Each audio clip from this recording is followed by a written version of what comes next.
വള്ളക്കാരൻ മരം കൊത്തിയുമായി ചങ്ങാത്തം കൂടി. വെള്ളത്തിലൂടെ കച്ചവടത്തിന് പോകുമ്പോൾ ഒരു നാൾ ചങ്ങാതിയെയും വള്ളക്കാരൻ കൂടെ കൂട്ടി. അവരുടെ യാത്ര അങ്ങനെ സന്തോഷകരമായിരുന്നു. ഒരു ദിവസം കഴിഞ്ഞു, 2 ദിവസം കഴിഞ്ഞു, 3 ദിവസമായി.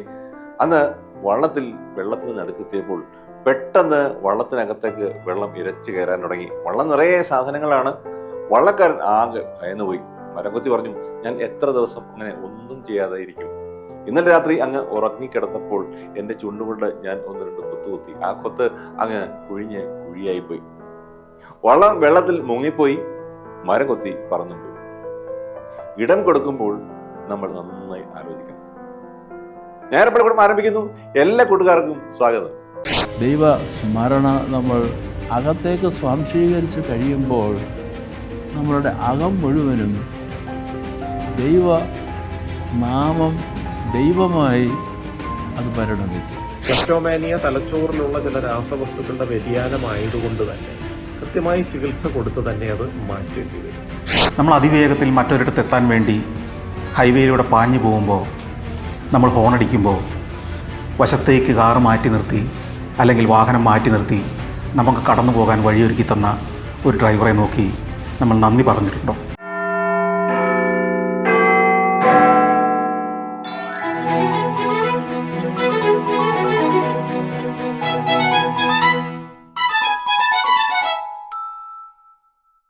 നമുക്കെല്ലാം ചില ആഗ്രഹങ്ങളും ഇഷ്ടങ്ങളും ഒക്കെ ഉണ്ടാകും. അതിൽ നല്ലതും ഉണ്ടാകും, അല്ലാത്തതും ഉണ്ടാകും. നമ്മളോടൊപ്പം ഉള്ളതും നമ്മളിലേക്ക് വരുന്നതും നമ്മൾ കൊണ്ടു നടക്കുന്നതുമായ പല കാര്യങ്ങളുമുണ്ട്. അതിന് വേണമെങ്കിൽ ഉദാഹരണത്തിന് നമ്മുടെ സൗഹൃദങ്ങളും ശീലങ്ങളും ഒക്കെ എടുത്തു പറയാവുന്നതാണ്. ഇതൊക്കെ കൂടെ കൂട്ടുമ്പോൾ അല്പം ശ്രദ്ധിക്കേണ്ടതല്ലേ? ഇല്ലെങ്കിലോ? അഭിനന്ദ ഡോക്ടർ ഗബ്രിയേൽ മാർ ഗ്രിഗോറിയോസ് മെത്രാപ്പോലീത്തയുടെ സന്ദേശത്തിലേക്ക് പിശാചിന് ഇടം കൊടുക്കരുത്.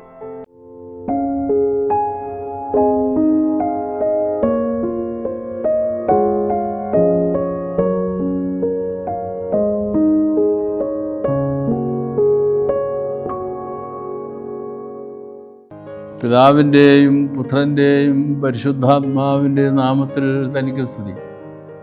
ഞായർ പള്ളിക്കൂടത്തിലെ എൻ്റെ കൊച്ചു കൂട്ടുകാർക്ക് ക്രിസ്തുവേശുവിൽ സ്നേഹവന്ദനം. പ്രിയപ്പെട്ട കുഞ്ഞുങ്ങളെ, പരിശുദ്ധനും പുണ്യവാനും താപസനുമായ പരുമലമാർ ഗ്രിഗോറിയോസ് തിരുമനസിലെ 123ാമത് ഓർമ്മ പെരുന്നാൾ കൊണ്ടാടുന്ന ഒരു സന്ദർഭമാണ് ഈ ദിവസങ്ങളും ഞായറാഴ്ചകൾ പ്രത്യേകിച്ചും. ഈ അവസരത്തിൽ പരുമല തിരുമേനിയുടെ ജീവിതത്തിൽ നിന്ന് ഒരു പാഠം നമ്മുടെ മനസ്സിൽ കുറിക്കുന്നതിന് പ്രത്യേകം ശ്രദ്ധിക്കാം. പരിശുദ്ധനായ പൗലോസ് അപ്പോസ്തലൻ എഫേസ്യർക്ക് എഴുതിയ ലേഖനം 4-ാം അധ്യായം 27-ാം വാക്യത്തിൽ ഒരു കൊച്ചു വാചകം കുറിക്കുന്നുണ്ട്. വളരെ ചെറിയ ഒരു വാക്യമാണ്. പിശാചിന് ഇടം കൊടുക്കരുത്. പിശാചിന് ഇടം കൊടുക്കരുത്. പരുമല തിരുമേനിയെ പോലെയുള്ള പരിശുദ്ധന്മാരുടെ ജീവിതത്തിൽ എങ്ങനെയാണ് ഇതിന് സാധാരണ ജീവിതത്തിൽ അവർ വ്യാഖ്യാനം കൊടുത്തത്? പിശാചിന് ഇടം കൊടുക്കരുതെന്ന് പറഞ്ഞാൽ എന്താണ് അതുകൊണ്ട് അർത്ഥമാക്കുന്നത്? പരുമല തിരുമേനിയുടെ ജീവിതം ഒരു മാതൃകയായി നാം എടുക്കുന്നു. മറ്റ് എല്ലാ പരിശുദ്ധന്മാരും അവരുടെ ജീവിതത്തെ പരിശുദ്ധിയിൽ, നിർമ്മലതയിൽ, നിഷ്കളങ്കതയിൽ നിലനിർത്തുന്നത് അതിന് ഒരു ഉപായം അവർ കണ്ടെത്തി അതനുസരിച്ച് പോയതിൻ്റെ ഫലമായിട്ടാണ്. പിശാചിന് ഇടം കൊടുക്കരുത് എന്ന് പറഞ്ഞാൽ അതുകൊണ്ട് അർത്ഥമാക്കുന്നത് നമ്മളുടെ ആന്തരം, നമ്മളുടെ അകം എല്ലാ സന്ദർഭങ്ങളിലും നമ്മൾ വളരെയധികം ശ്രദ്ധിക്കേണ്ടതുണ്ട്. ഞാൻ ഉദ്ദേശിക്കുന്നത് നമ്മളുടെ വിചാരങ്ങളും വികാരങ്ങളും ഒക്കെയാണ്. പുറമേ നോക്കുന്ന സന്ദർഭത്തിൽ നമ്മൾ പുഞ്ചിരിച്ച് നടക്കുന്നു, മാന്യയായി ഒക്കെ പെരുമാറുന്നു, സംസാരിക്കുന്നു. പക്ഷേ അതോടൊപ്പം തന്നെ നമ്മളുടെ അകത്തെ മനുഷ്യൻ പല സന്ദർഭങ്ങളിലും തിന്മയുടെ വിചാരങ്ങളും ദുശ്ചിന്തകളും ദുർവികാരങ്ങളും കൊണ്ട് നടക്കുന്നതായി അവർ തന്നെ അവരുടെ ജീവിതത്തെ പരിശോധിക്കുമ്പോൾ നമുക്ക് കാണാൻ സാധിക്കും. അപ്പോൾ ഒന്നാമത്തെ നില, ആധ്യാത്മികതയിലേക്ക് പരിശുദ്ധിയിലേക്ക് വളരുന്നതിൻ്റെ ഒന്നാമത്തെ നില, നമ്മളുടെ ഈ അകമേയുള്ള വിചാരങ്ങളും വികാരങ്ങളും അതിജീവിക്കുവാൻ നമുക്ക് എങ്ങനെ കഴിയണം എന്നുള്ളതാണ്. പരിശുദ്ധനായ പരിമല തിരുമേനി പോലെയുള്ള പരിശുദ്ധന്മാർ പറയും, നമ്മൾ ദൈവനാമ ഉച്ചാരണം, നാമോച്ചാരണം, ദൈവനാമ ജപം അത് ആവർത്തിച്ച് നമ്മളുടെ ഹൃദയം കൊണ്ട് പ്രാർത്ഥിക്കുമ്പോൾ നമ്മളുടെ ചുണ്ടുകൾ ദൈവനാമം ഉച്ചരിക്കുമ്പോൾ അത് ശബ്ദം പുറമേ ഉണ്ടാക്കും. എന്നാൽ അത് അകത്തേക്ക് ഇറങ്ങിക്കഴിയുമ്പോൾ ആ ദൈവനാമോച്ചാരണം, ദൈവനാമ ആവർത്തനം, ജപം, ദൈവസ്മരണ നമ്മൾ അകത്തേക്ക് സ്വാംശീകരിച്ച് കഴിയുമ്പോൾ നമ്മളുടെ അകം മുഴുവനും ദൈവനാമം ദൈവമായി അത് പരിണമിക്കും. നാമം എന്ന് പറഞ്ഞാൽ അതിൻ്റെ അർത്ഥം ദൈവ സാന്നിധ്യം. ദൈവനാമം എന്ന് പറഞ്ഞാൽ ദൈവ സാന്നിധ്യമാണ്. അത് നമ്മൾ ആവർത്തിച്ച് ആദ്യം ചുണ്ടുകൾ ചലിപ്പിച്ചുകൊണ്ടായിരിക്കും. കുറച്ചുകൂടെ കഴിയുമ്പോൾ ആ പുറമേയുള്ള ചലനം നിന്ന് ഹൃദയം അതിൻ്റെ മിടിപ്പിനനുസരണമായി ദൈവനാമം അകമേ ഉച്ചരിച്ചു തുടങ്ങും. അങ്ങനെ നമ്മളുടെ അകമേയുള്ള മനുഷ്യൻ ദൈവവിചാരങ്ങൾ കൊണ്ട് നിറയ്ക്കുന്ന ഒരു ഉപായമാണ് ദൈവനാമോച്ചാരണം. അങ്ങനെയാണ് പിശാചിന് അവരുടെ ഹൃദയത്തിൽ ഇടം കൊടുക്കാതെ അവരുടെ ജീവിതത്തെ പരിശുദ്ധിയിൽ നിലനിർത്തുന്നതിന് അവർക്ക് കഴിഞ്ഞത്. ദുശ്ശീലങ്ങളുണ്ടാവും. നമ്മൾ ആദ്യം ദുർവികാരങ്ങളും ദുശ്ചിന്തകളുമാണ്. അത് കഴിഞ്ഞ് വരുമ്പോൾ നമ്മളത് ആവർത്തിച്ച് അതിന് അകമേ ഒരു ഇടം കൊടുത്തു കഴിഞ്ഞാൽ പിന്നീട് അത് ദുശ്ശീലമായി മാറും. ദുശ്ശീലങ്ങളെ അകറ്റാൻ പിതാക്കന്മാർ പറയും, ഞാൻ ഇതിനു മുമ്പും അത് സൂചിപ്പിച്ചിട്ടുള്ളതാണ്, നല്ല ശീലങ്ങൾ ഉണ്ടാക്കുകയെ നിർവാഹമുള്ളൂ. ദുർവികാരങ്ങൾ അകറ്റാൻ ദൈവനാമോച്ചാരണം ക്രിയാത്മകമായ സർഗാത്മകമായ ഒരു ഊർജം ഉണ്ടാക്കും. അതുപോലെ തന്നെയാണ് ദുശ്ശീലങ്ങൾ. കള്ളം പറയുക, മറ്റുള്ളവരിൽ നിന്നും ഒളിച്ച് തിന്മയിലേക്ക് പോവുക, പ്രവർത്തിക്കുക, ഇങ്ങനെയൊക്കെയുള്ള ശീലങ്ങൾ എങ്ങനെ നമുക്ക് അതിജീവിക്കാൻ സാധിക്കും? പരിമല തിരുമേനിയെ പോലെയുള്ള പരിശുദ്ധന്മാരോട് നമ്മളോട് പറയും, കുഞ്ഞെ, നല്ല ശീലങ്ങൾ ഉണ്ടാക്കിയെടുത്താൽ മതി. അപ്പോൾ തെറ്റായ ശീലങ്ങൾ നമ്മളുടെ പ്രവൃത്തിയിൽ നിന്നും വാക്കിൽ നിന്നുമൊക്കെ അങ്ങ് അകന്നു പോയിക്കൊള്ളും. അതിനോട് പടപൊരുതുന്നത് ഞാനിങ്ങനെ ചിന്തിച്ചു പോകുന്നു എന്ന് ഞാൻ ആവർത്തിച്ച് പറയുന്നതിലല്ല. നല്ല ശീലങ്ങൾ നമുക്ക് ഉണ്ടാക്കിയെടുക്കാൻ കഴിയും. കൃത്യമായി രാവിലെയും വൈകിട്ടും പ്രാർത്ഥിക്കുക, ദൈവവചനം വായിക്കുക, നല്ല വാക്കുകൾ മാത്രം പറയുവാൻ പ്രത്യേകം ശ്രദ്ധിക്കുക. ഇങ്ങനെയുള്ള നല്ല ശീലങ്ങൾ ഉണ്ടാക്കുന്നത് വഴി ദുശ്ശീലങ്ങൾ അകന്നു പോകും. സുശീലങ്ങൾ നമ്മളുടെ ജീവിതത്തിൽ നിറയുമ്പോൾ ദുശ്ശീലങ്ങൾ അകന്നു പോകും എന്ന് പിതാക്കന്മാർ നമ്മളോട് ഉപദേശിക്കുന്നുണ്ട്.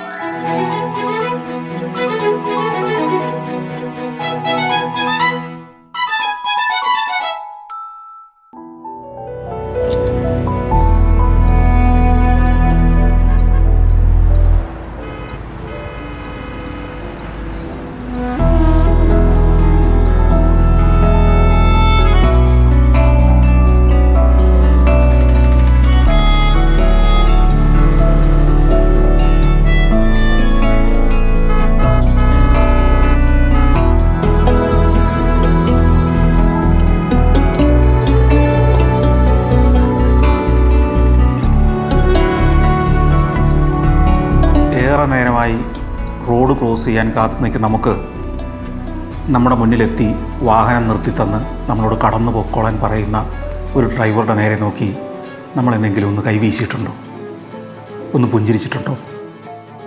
നമ്മൾ അതിവേഗത്തിൽ മറ്റൊരിടത്തെത്താൻ വേണ്ടി ഹൈവേയിലൂടെ പാഞ്ഞു പോകുമ്പോൾ നമ്മൾ ഹോണടിക്കുമ്പോൾ വശത്തേക്ക് കാറ് മാറ്റി നിർത്തി അല്ലെങ്കിൽ വാഹനം മാറ്റി നിർത്തി നമുക്ക് കടന്നു പോകാൻ വഴിയൊരുക്കി തന്ന ഒരു ഡ്രൈവറെ നോക്കി നമ്മൾ നന്ദി പറഞ്ഞിട്ടുണ്ടോ? നിരത്തിലെ ഇത്തരം കരുതലുകൾക്ക് നന്ദി പറയാൻ നമുക്ക് ഒരു ചെറു പുഞ്ചിരി കൊണ്ടെങ്കിലും.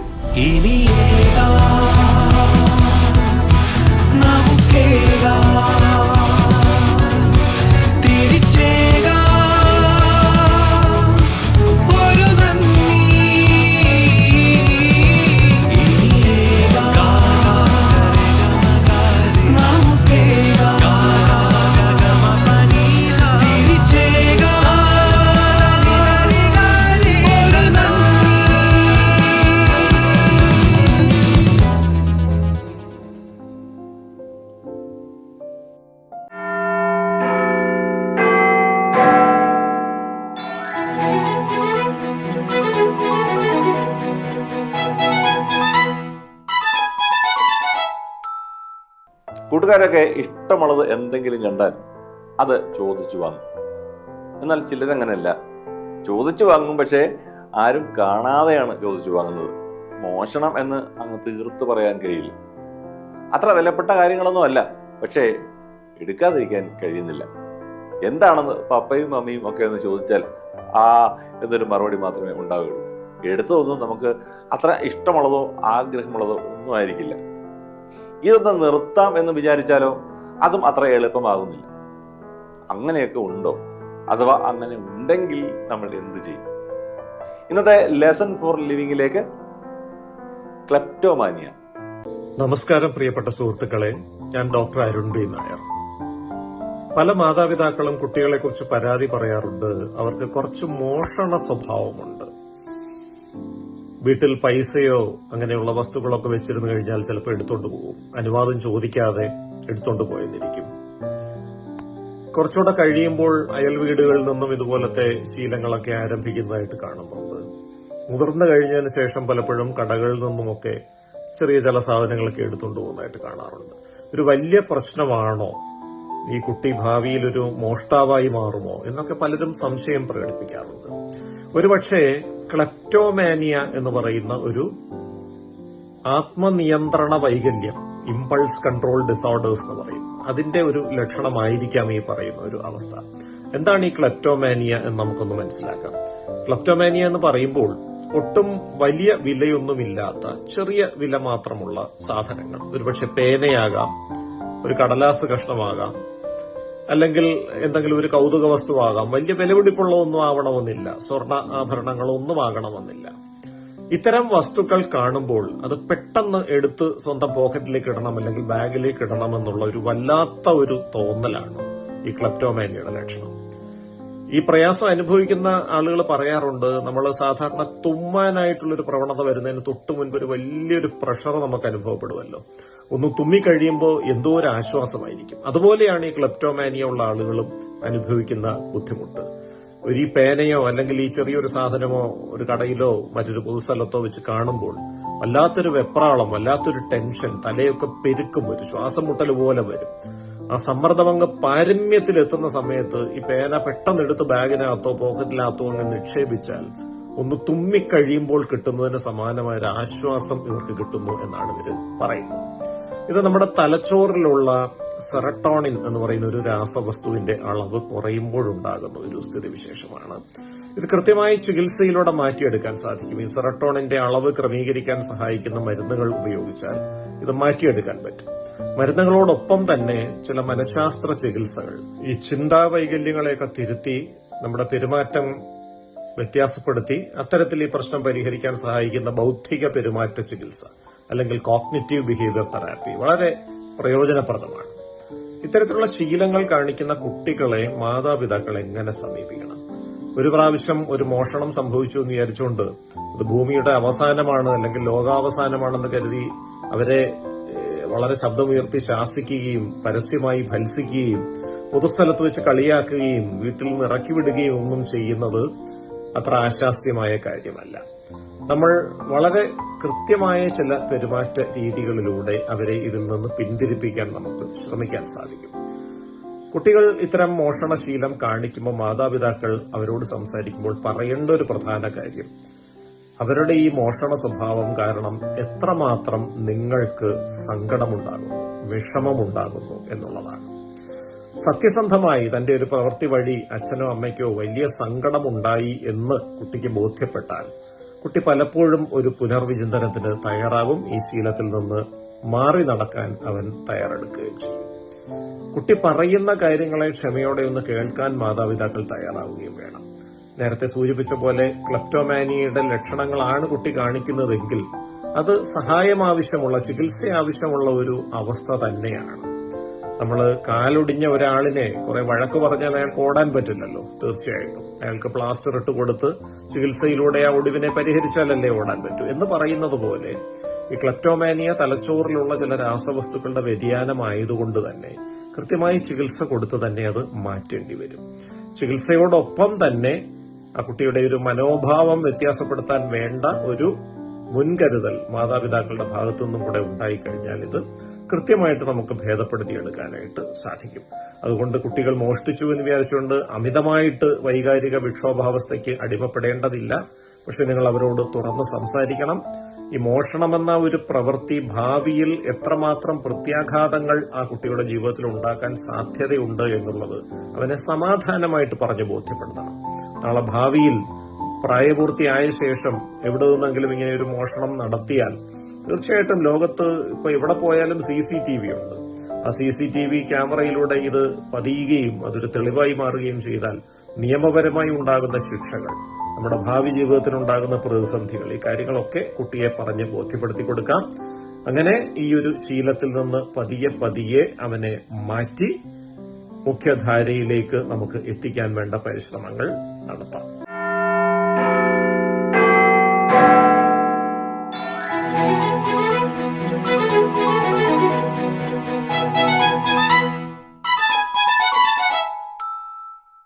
Question time. ക്വസ്റ്റ്യൻ ടൈമിൽ ആദ്യം കഴിഞ്ഞ ആഴ്ചത്തെ ചോദ്യം ഉത്തരം. വിങ്സ് ഓഫ് ഫയർ രചനയിൽ ഡോക്ടർ അബ്ദുൽ കലാമിനെ സഹായിച്ച സുഹൃത്തിന്റെ പേരെന്താണ്? അരുൺ തിവാരി. കൂട്ടുകാരെ, ഉത്തരമൊക്കെ ശരിയായിരുന്നല്ലോ അല്ലേ? ഇനി ഈ ആഴ്ചത്തെ ചോദ്യം എന്താണെന്ന് നോക്കാം. പിശാചിന് ഇടം കൊടുക്കാതിരിക്കാൻ ഇന്നത്തെ സന്ദേശത്തിൽ പരാമർശിച്ച ഫലപ്രദമായ മാർഗം എന്താണ്? പ്രിയമുള്ള കൂട്ടുകാരെ, ഇത് ഞായർ പള്ളിക്കൂടത്തിന്റെ 291 എപ്പിസോഡാണ്. ദൈവം അനുഗ്രഹിച്ചാൽ 9 എപ്പിസോഡാകുമ്പോൾ 300 എപ്പിസോഡ് പൂർത്തിയാകും. 300ാമത്തെ എപ്പിസോഡിനോട് അനുബന്ധിച്ച് തിരുമേനിയപ്പച്ചനോടൊപ്പം ഒരു ദിവസം, ഡോക്ടർ ഗബ്രിയേൽ മാർ ഗ്രിഗോറിയോസ് മെത്രാപ്പൊലീത്തയോടൊപ്പം ഒരു ദിവസം കൂട്ടുകാർക്ക് ചെലവഴിക്കാനായി ഒരു പ്രോഗ്രാം തയ്യാറാക്കുകയാണ്. അതിൽ ആഗ്രഹമുള്ള എല്ലാ കൂട്ടുകാർക്കും പങ്കെടുക്കാം. പക്ഷേ തിരഞ്ഞെടുക്കുന്നത് തിരുമേനിയപ്പച്ചനായിരിക്കും എന്ന് മാത്രം. കൂട്ടുകാർ ചെയ്യേണ്ടത് എന്തൊക്കെയാണെന്ന് അറിയാമോ? 1, നിങ്ങളുടെ പേരും വിലാസവും അയച്ചു തരിക. ഒപ്പം ഫോട്ടോയും അയക്കുക. നിങ്ങൾ എന്ന് മുതലാണ് ഞായർ പള്ളിക്കൂടം കാണാൻ തുടങ്ങിയത്? നിങ്ങൾ കണ്ട ഏറ്റവും നല്ല എപ്പിസോഡ്, അതിനെക്കുറിച്ച് ഒരു വിശദമായ കുറിപ്പ് തയ്യാറാക്കി, ആസ്വാദനം തയ്യാറാക്കി അയക്കുക. ഇത്രയും കൂടെ വാട്സപ്പിലേക്കാണ് അയക്കേണ്ടത്. തിരഞ്ഞെടുക്കപ്പെടുന്ന കൂട്ടുകാരെ വ്യക്തിപരമായി അറിയിക്കും. അയക്കേണ്ട വാട്സപ്പ് നമ്പർ എന്താണെന്ന് നോക്കൂ. WhatsApp number 9400464100. തിരുമേനിയപ്പച്ചനോടൊപ്പം ഒരു ദിവസം. വിശദമായ പ്രോഗ്രാം അടുത്ത ആഴ്ചകളിൽ നമുക്ക് അറിയാവുന്നതാണ്. ഇന്ന് ഞായർ പള്ളിക്കൂടത്തിന് സമയം അവസാനിച്ചിരിക്കുകയാണ്.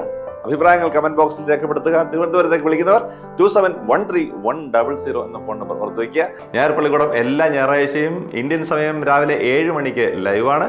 പിന്നീട് 11:30 OSSI ബോധനം ചാനലിലും OSSIബോധനം.org എന്ന വെബ്സൈറ്റിലും ലഭ്യമാണ്.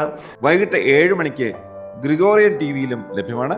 വിവിധ ഫേസ്ബുക്ക് പേജുകളിലും ലഭ്യമാണ്. മുടങ്ങാതെ കാണണം, ഷെയർ ചെയ്യണം, സബ്സ്ക്രൈബ് ചെയ്യണം. തിരുമേനിയപ്പച്ചനോടൊപ്പം ഒരു ദിവസം ഒത്തുകൂടാം.